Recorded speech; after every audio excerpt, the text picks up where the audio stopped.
We are the signatories of the Ojibwe Nation of Saugeen Indian Tribe number 258 with the support of 5 of the 7 clan grandmothers as on and off reserve citizens. We have never received any support or acknowledgement. We need help for our legal defense fund to file a lawsuit against our band council for breach of fiduciary duties. Well, what's the reasons to bring change to our reserve?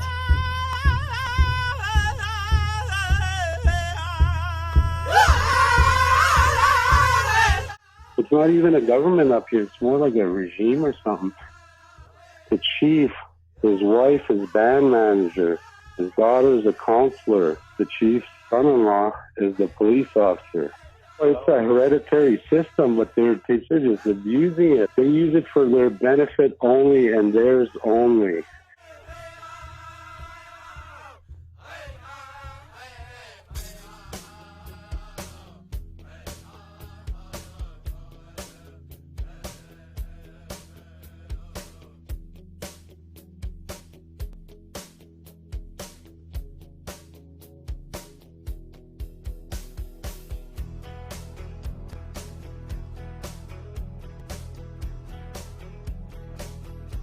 Our chief and our government doesn't acknowledge us, and we need recognition and accountability, fairness, honesty.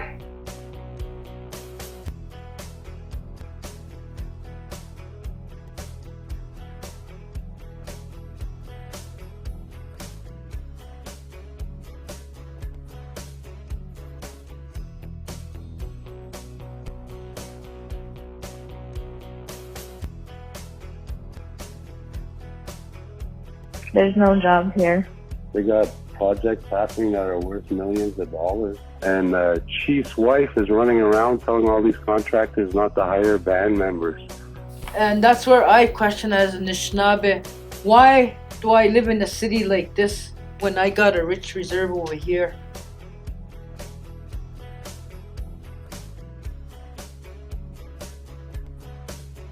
They get to live like that, them.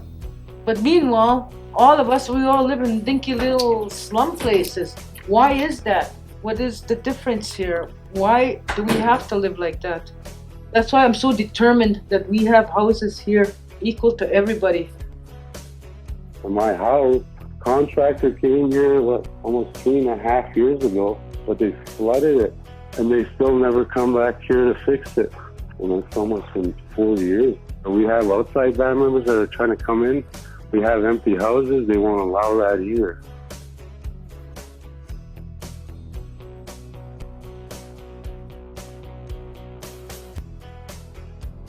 That's the thing about the medical van and the medical services. The elders, when they have appointments, the medical van's not there. And they can't do it on their own because they don't have the money. She doesn't got wheels to drive herself to the hospital when she has appointments. Like, I'm missing most of my doctor's appointments because they refuse to come and pick me up. The medical drivers, the chief and his wife, and their vans are never here. Their medical vans are just used for personal use. They just don't respond to any of us, and a lot of us get denied our help. We call our medical services, Health Canada. We wrote them letters, put in complaints about them, and nothing's been done.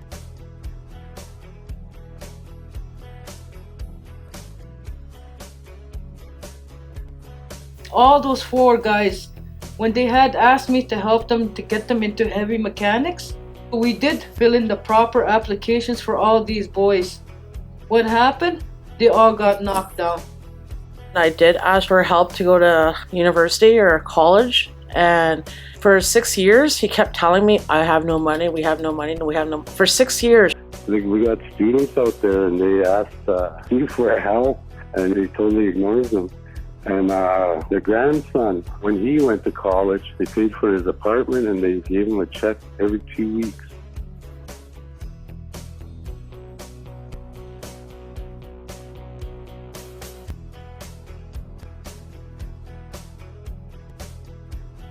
Said that a last election, when he elected his daughter and all them, nobody knew it was an election.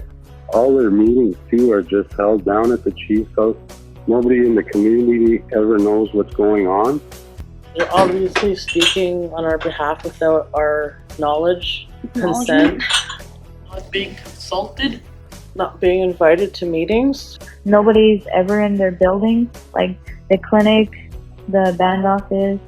We met with them, and ever since that meeting, they've been taking revenge because they got questioned.